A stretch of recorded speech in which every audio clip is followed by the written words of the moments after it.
Olá, meus seguidores do YouTube. Meu nome é Bárbara Martins.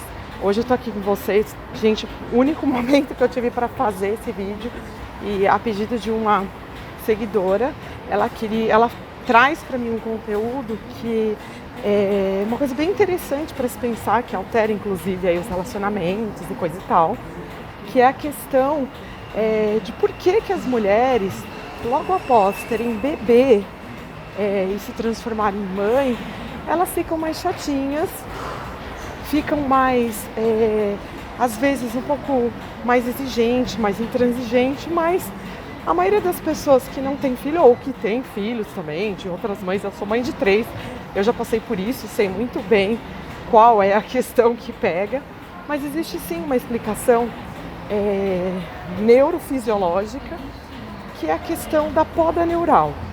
A poda neural, gente, acontece assim na adolescência com as mulheres, mas principalmente logo após o parto, a maioria das mulheres passam, a maioria não, todas, desculpa, todas passam pela questão da poda neural.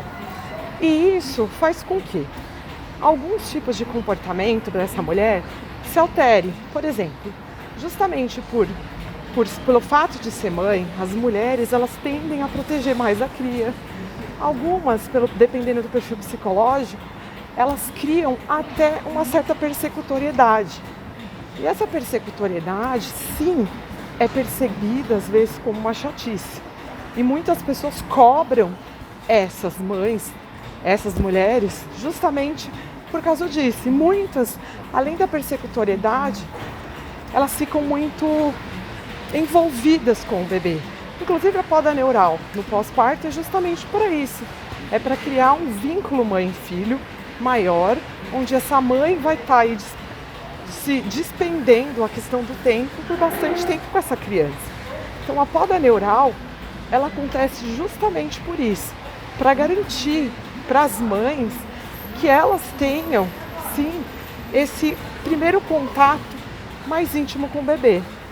Mas para quem está do lado de fora, sente essa poda neural com uma chatice.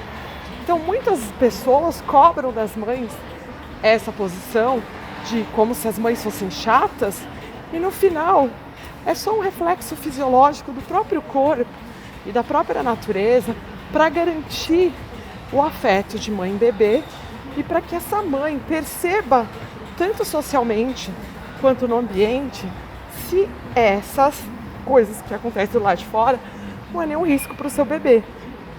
A natureza sabe, gente. Ela faz exatamente isso. Para quê? Para manter por 2 anos, até esse desenvolvimento desse bebezinho começar a andar, uma certa proteção. E para quem está de lá de fora, às vezes sente isso como uma chatice.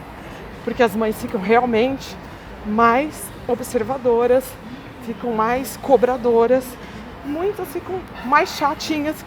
Umas que já eram chatas ficam mais chatas depois disso também. Então a grande questão é entender que existe sim uma fisiologia do pós-parto e que altera comportamento, e uma observada neuroquimicamente, neurologicamente, é a questão da poda neural. E a poda neural, ela traz sim essa coisa de você perceber nas mães, nas mulheres pós-parto, esse pouco de chatice. Que algumas pessoas chamam que, nossa, ela ficou chata, ficou exigente, às vezes fica mais ciumenta, entendeu? Se a pessoa já era ciumenta, antes fica mais, né? Se a pessoa já era insegura, fica um pouco mais. Se a pessoa já era chata, fica um pouco mais. Mas, nesse caso do pós-parto, existe sim uma explicação e uma justificativa para que as mulheres tenham um perfil um pouquinho mais chatinho, que é a questão da poda neural. E isso acontece também na adolescência. Então fica a dica aí, não tenham raiva das mães porque elas são chatas. Papais, se as mães estão passando por uma depressão, por exemplo, procura uma ajuda. Se vocês são marinheiros de primeira viagem, legal é procurar ajuda, porque daí vocês vão entender o que está acontecendo e pode ser trabalhada essa questão da dinâmica. Fica a dica.